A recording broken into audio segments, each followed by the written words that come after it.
to give praise to the City of Columbus for development opportunities that they deploy, such as allowing participants to receive free sales training to get their licenses. But we know, despite all the great opportunities that already are happening in Columbus, that we still have a poverty issue in South Columbus. And we also know there are evidence-based ways to reduce poverty that we can implement right here. With the expansion of the Earned Income Tax Credit that allowed families to get their advanced income tax just early, monthly, that reduced child poverty by 30%. So what does that tell us? That tells us that,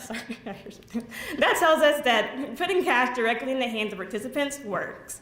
So if you're ready for a really big idea, we're recommending that the City of Columbus become the next city in Georgia to launch a Guaranteed Basic Income program. And if you're not familiar with Guaranteed Basic Income, it's a direct cash assistance with no strings attached. We're proposing that this be called South Columbus Soul, and if that logo looks familiar, please don't sue us for copyright infringement. That did come from We Do Amazing. But it's going to be called Securing Our Universal Livelihood.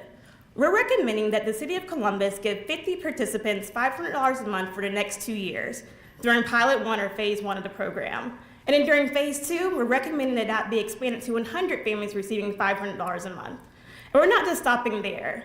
We also want to encourage participants to enroll in workforce development if they have the time. Because let's face it, they may be working more than one job already.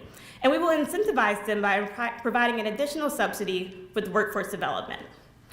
So you might be wondering, how can we trust people to just give them money? What are they going to spend it on? Well, fortunately, we're not the first city to come up with this idea. We have over 7,000 data points from other cities across the US that have already implemented Guaranteed Basic Income programs. And they spend it where you would expect, on transportation, housing, retail, grocery store. And I want to emphasize that these 7,000 data points are local spending. That's going to be local spending that is going to impact the City of Columbus, South Columbus, and the surrounding areas. We also want to encourage the city to take a public stance that it believes in its most vulnerable citizens by becoming the next city in Georgia to join Mayors for Guaranteed Income. So how do we get there? Of course, we have our short-term, medium-term, and long-term goals, but our immediate goal, we want to launch a steering committee. We want to determine which nonprofit is going to host this program. What does the public and private sector partnership look like with the nonprofit sector? And to figure out what is the criteria that we want to launch for the people to enroll in the Guaranteed Basic Income program. And I know you're wondering about the price tag, but I want to emphasize that the cost of living in poverty is much more expensive. For the fund the Phase 1, that will cost $600,000 for the 50 families, and during Phase 2, that'll cost $600,000. Actually, no. Yes, $600,000. And altogether, to fund this program will cost $2.2 million. We also have a great possible funding sources, and that includes the Community Foundation. We've also seen other cities that have used the American Rescue Plan to pay for this, and we're hoping that we have some donors in the room too. And we have a variety of different partners that we've already named earlier today that will be willing to partner on this initiative with us. But before I leave, I want to leave you with the quote. And this is actually the cousin of Davisha Bradley, who's on our team, and this is from In Her Hands, which is a Guaranteed Basic Income program that is actually in Southwest Georgia and Randolph County. Kayana is receiving $850 a month for the next 2 years. And through this program, she's been able to pay off loans, pay off debt, and she's on her way to financial freedom that'll have an impact for generations to come. So I want to thank you for listening to our third big idea, Soul Support. And I'm going to turn it over to Erica Walker to close this out.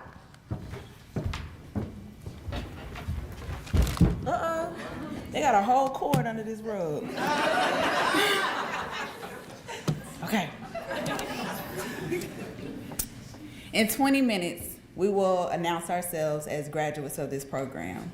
And as eager as we are to do that, we don't just want to be a conversation for right now. We don't want to be a distant memory after we leave this stage. Earlier, I said, Columbus, this is your community. Columbus, this is our community. Today, we challenge you to look through the lens of opportunity for this community. This is your chance to build up your own backyard, specifically focusing on the challenges of South Columbus. You're not just here because you care. You're more than just a citizen and a stakeholder in this community. You're an investor of impact. You have the ability to make big changes, just like the ones that we proposed. Thank you.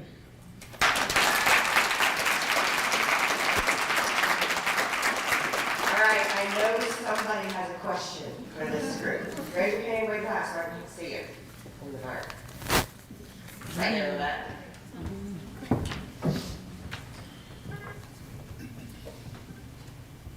So I heard the barrier of education and poverty. Did you guys consider people that are in the criminal system, that have been locked up and are trying to like restart their lives, but struggle because either nobody wants to hire them and they kind of stay in that space? And so was that ever considered as a barrier with your questions? I'll just say that when we first started this, our challenge was to address the question, and just to be completely transparent, we started off with about 10 big ideas that we then narrowed down to 3. And so really and truly, when we look at issues that we address, we have to consider whether it's low-hanging fruit, not to discredit that, that particular challenge exists. We have to think big. We have to challenge our city to address things that will eventually trickle down and impact challenges such as people who have a criminal record. So yes, it was something that we considered. It just didn't make it to our top 3. And I will say, for one of the GBI programs that we looked at, it did focus on people that were recently incarcerated that were able to receive that funding. So it's something that the City of Columbus can determine what target population and what their criteria will be to enroll in that. Thank you. What other questions? Yes, sir, in the back. Sadie, right behind you. Regarding the blight tax, are there other communities in Georgia that are charging the blight tax, or is that a change that would potentially need a change to, is that a legal change at the state that would need to happen before we can incorporate that at the local level?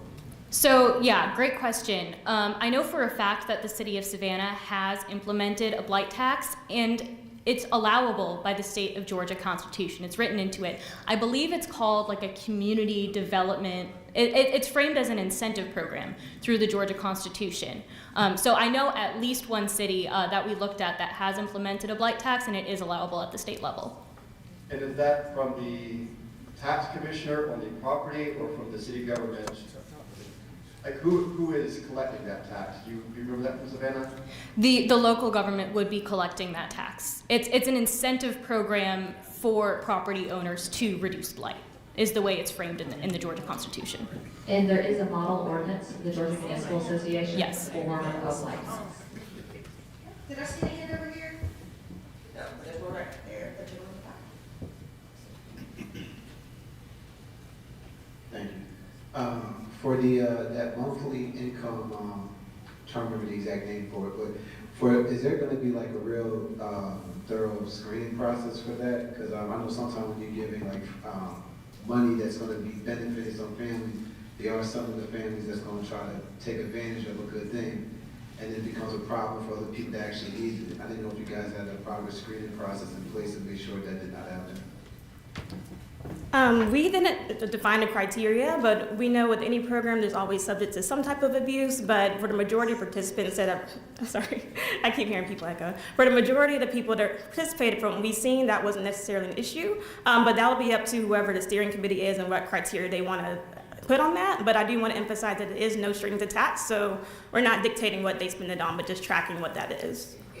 And it will be up to the city or whatever entity owns this initiative, if we decide to move forward with it, to set those criteria to make sure that whatever the threshold is, or whatever those guiding principles are for selecting that initial cohort of 50 families, that's going to be up to y'all to decide what that standard is. Yes, ma'am.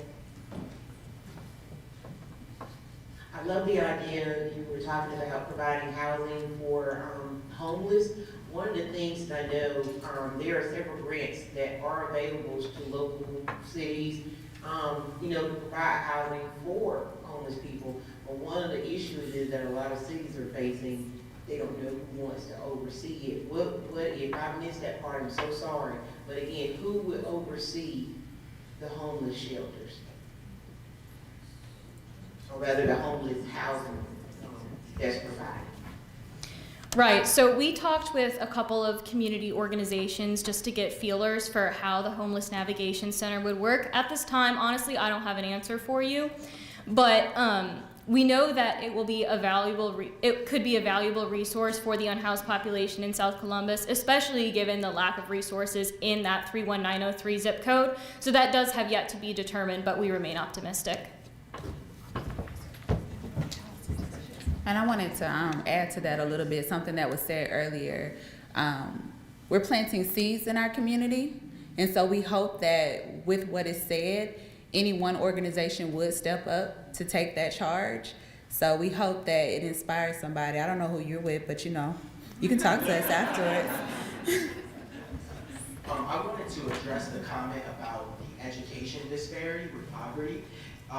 To start off, nice to meet you all, good to see you. I'm the State Director of Parent Services at Quality Care for Children. My name is Dr. Keon Barry. To address your question specifically in regards to education and poverty, if you look in communities where the education is not so good, the poverty is probably high, right? And so, like this group said, they did a phenomenal job of selecting the 3 top things that they could select.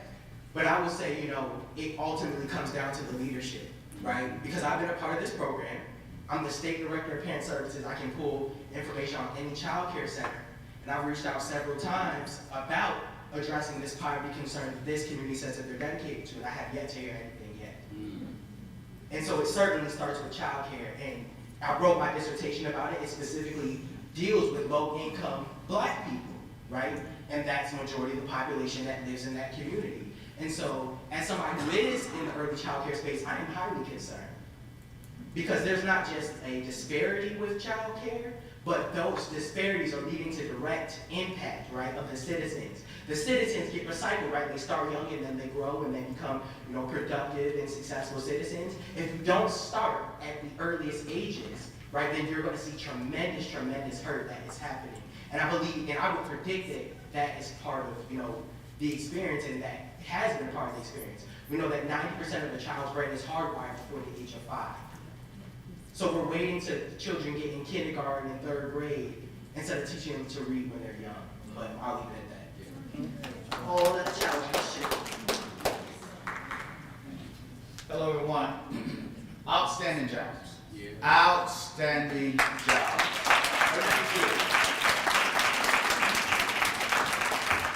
In 2014, when I went through this program, we were 4 years in. But we were still very close to the initial foundation of why Georgia Ford moved forward with Young Game Changers. And that was to take the young minds into communities with the limited resources that we had available and to present big ideas. To challenge a group or a system of individuals that oftentimes operate within a silo to think outside the box. To bring people from diverse communities from all across our state to implement ideas that we may not be thinking about. They never promised, and we never promised, that we will give you a 100% blueprint, detail by detail, person by person, line item budget of how to do everything that was presented. The simple idea here was to make us here in Columbus think and to show us the possibility and hopefully to plant a seed of inspiration in us that we would take these ideas and take them to the next level. As a community, we may come together and say, well, this may not work for us, but this over here will. Or we may say, I like the foundation of what they've given us, let's incorporate the recently incarcerated individuals into this platform of the idea. Today was a think tank. Today was an opportunity for us to have someone from the outside, sprinkle with a few people that live here, to come in and say, we have examined your system, we've examined your government, we've looked at the data, we've done some preliminary research, this is where we are, here are some of the young, bright minds, the future leaders of tomorrow, those who will stand on our shoulders as giants. Here they are, and this is what they're presenting. So I just want to say thank you. This was absolutely amazing. You didn't spare any of our feelings. You told the truth. Whether or not we liked it, you told the truth. You put the information out there. You brought some creative ideas we have not thought about. There are some things that you said that had me to thinking, and I'm like, hey, I want to follow up some folks on some other things. This is great. And I hope that the leaders in our room, and I see some very strong leaders in our room, some that was here, some had to leave, some of them that are younger, some of them been here for a while, some of them that have shown the ability to adjust. Because ultimately, I think we all live under one goal here, and that is we want this city to be great. We want Columbus and West Georgia to be the best place in this state, and I know that that is possible. We're fantastic right now, but we can be greater because no one and nothing is perfect. But as we grow, we want that statistic to be low. We don't want our population to decline. We want it to increase. So we're listening to the minds, young game changers, those that could possibly be residents of our future. Come here and tell us what we need to do to get ready for the next level. And I think we're ready. And I just want to stand up and say thank you. Thank you for what you have left with us. Thank you for this very detailed booklet. As you were presenting, I was going through the booklet, and there is certainly more details in that book. A lot of data. You guys did a lot of work. And I hope that you have your jobs when you get back, because you put a lot of work into this. Put a lot of work into it. So thank you again. And I just want to wrap that.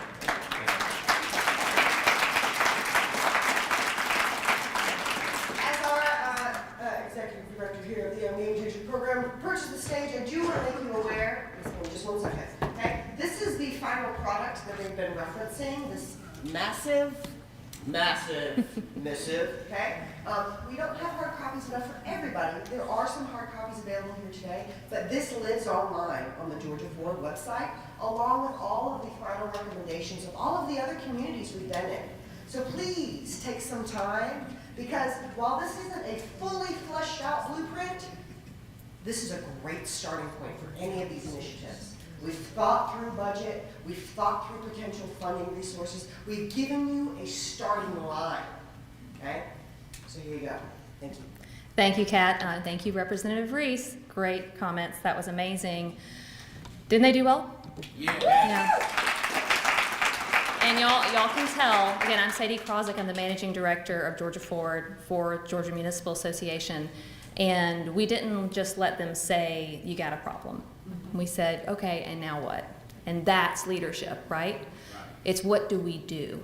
And all these people have full-time jobs. They're outside of their wheelhouse. They were writing with their non-dominant hand here. Like, this is hard work. This is leadership development.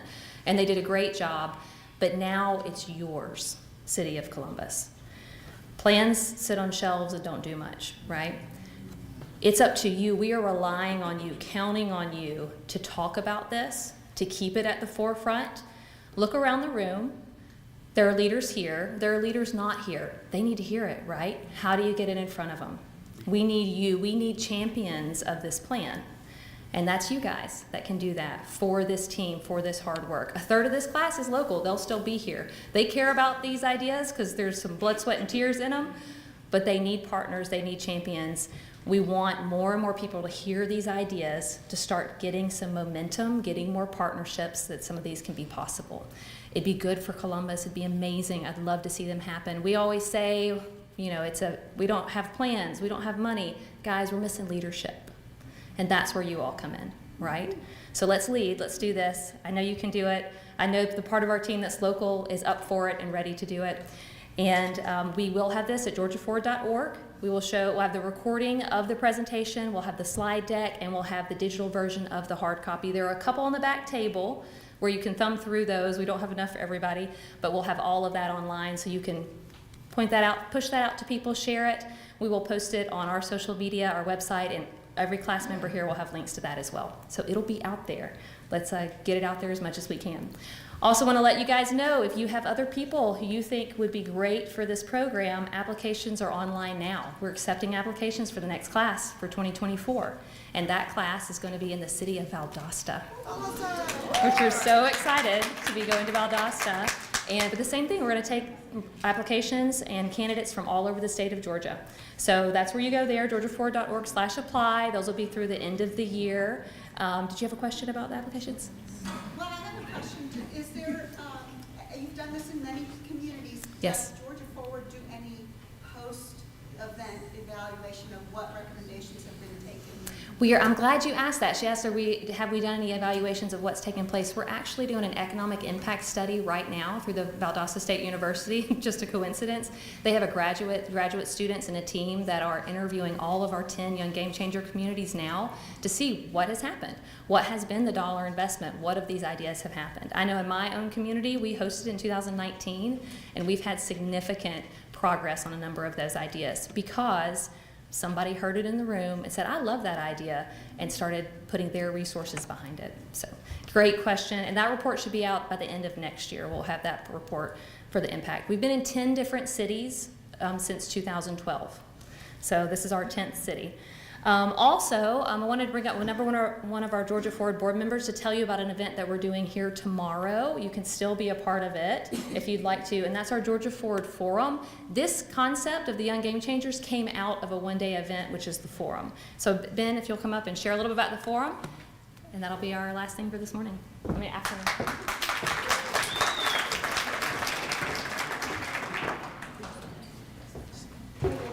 At least one idea from each past. Yes. Good afternoon, everybody. I'm Benjamin Andrews. I am a member of the board of directors at Georgia Forward, and I am a member of the first class of Young Game Changers from 2012. I was one of the younger members of that class, so I am still young enough to apply again, for a couple more years. But yeah, I want to encourage you all to come to the Georgia Forward Forum tomorrow. So when Georgia Forward first started in 2010, the forum was the thing that brought it together. It was the thing they did. It's like a mini version of the World Economic Forum about Georgia. And out of the forum was born the Young Game Changer program. So I've been to a number of these, but we have a great program planned tomorrow. As was mentioned, at least one thing has been implemented from each Young Game Changer class. We're going to have a panel of mayors from cities that hosted Young Game Changers in the past who are going to talk about the progress that's been made in their communities. We're going to have people from the Georgia Conservancy that are going to lead a panel on sustainability and what's going through in the future and the challenges we're going to be facing over the next decade. We're going to have panels on sustainability and things that are happening to create jobs in the green economy and circular economy in Georgia. We're going to have companies that are, Fortune 500, Fortune 50 in some cases, talk about why they located in Georgia and what made them expand to Georgia. We're going to have startups that are venture-backed, since that came up earlier, talk about what they're doing in Georgia. We're going to talk about entrepreneurial ecosystems across the state. We're going to have a lot of really good content, and it's going to be happening in this room. So I really want to encourage all of you to come to it. Encourage other people in the community to come to it. I don't want to be on stage talking about startups tomorrow and only see people I know from Atlanta listening to me.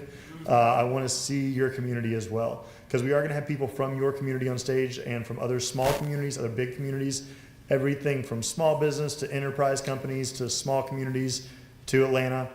You're going to hear about it tomorrow. So with that, thank you. I'll turn it back over to Sadie, and great job by all the Young Game Changers this year. Really loved it. Thank you all so much for being here. Please hang around as long as you want to, talk to our Young Game Changers, get more ideas, but that's it for today. Thank you so much.